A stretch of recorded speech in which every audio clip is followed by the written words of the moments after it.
He is doing a speech from Engaging Humor, Level 3, Speech 5. His speech is titled 17-Year Eulogy for My Brother Josh. And here we have Ski.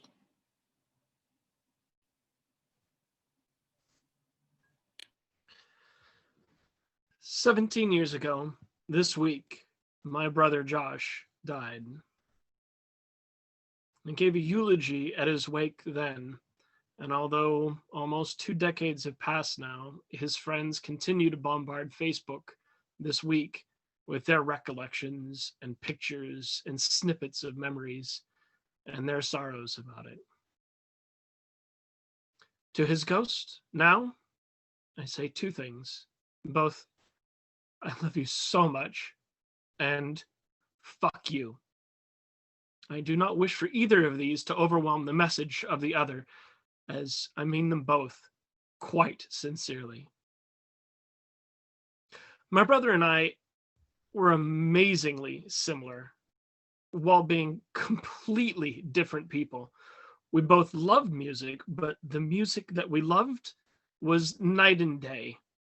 He reveled in only two types of music deeply. One of them was classical music, which he found spoke to him at a deep level. And the other was death metal, the most vicious, over the top, disgusting death metal that you can imagine. And you wouldn't have to imagine it, because even if you were listening to it, you couldn't hear what they were saying because it's all screams and noise.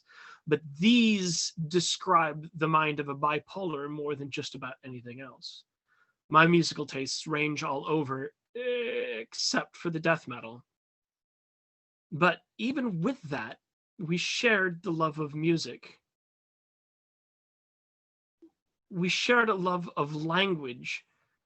The very first time I brought, at the time, my fiance home and met Josh for the first time, she was astounded that after we got together, we stopped speaking English and started speaking this other magical language where why would suddenly we begin we poising with worse wetters, well, every word I read with a Manawa one, and he would do that too. And the two of us would banter back and forth, trading Monty Python quotes, Dostoevsky snippets, or other bits of shared culture that we had without blinking. And she was completely mystified by it, completely alienated by it. She's smarter than I am, but this was something that intelligence doesn't handle, and it's something that we both shared. When you died, I became the last speaker of this language until I had my kids. And now they speak it with me, as natural as we did. So, fuck you. I told you we loved music. We would both get together. With the few times I was home from the army and he was not occupied with something else. And one time we went to an open mic together. And without any planning, without any real deep discussion, we decided on a lovely Irish ballad, very slow and very sad. But he came up with a twist to it. In the long pauses between the verses that I had to sing, Josh would play an instrumental on his guitar.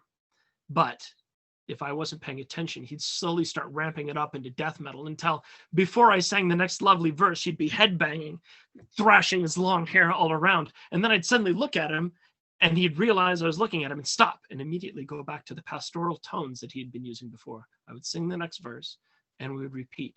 And the audience loved it. It was amazing, unplanned, and easily one of the first, most natural ways of connecting with another musician I've ever had. I loved that so much. It's a great memory of mine. And since then, I have found other friends who I can do that with. I have other great stories very similar to that with other friends where we've just riffed something and it's worked like magic. So fuck you. We weren't plan makers. Neither of us are. Neither of us really have a gift for thinking ahead and looking at repercussions of things.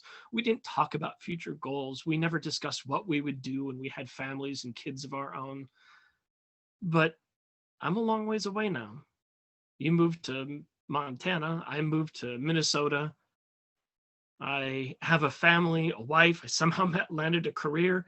I know that technically you're here. You're actually right there on my shelf in a small glass bottle with your name neatly typed on it. But it's not the same because you left 17 years ago.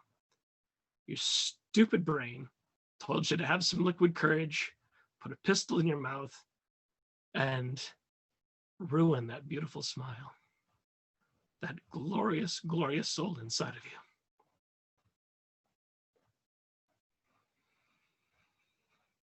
So now I take care of Mom without you. And this time of year just wrecks her. She doesn't remember much. She can't walk anymore. But still, your loss has transcended memory. It is biological. Though she remembers nothing, she remembers that at this point of the year, she is sad.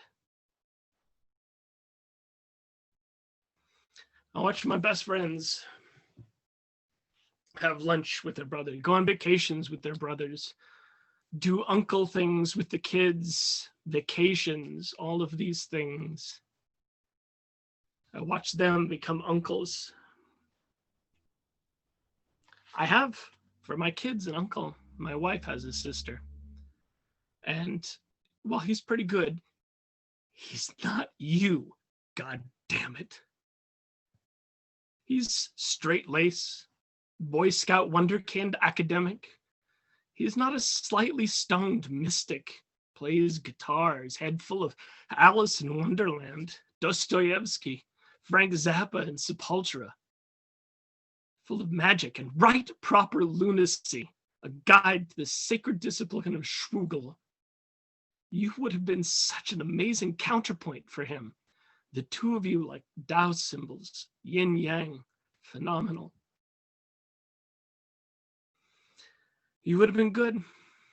I loved you, and a part of me understands why you did what you did, the disease that broke you apart. And I pray that I don't see the first stirrings of those same seedlings in my kids. You'd like them, my kids. They love music. They love language. They dream like we did, whatever, like us. Well, guess not us, no, just me. So, no, just, I love you. I miss you.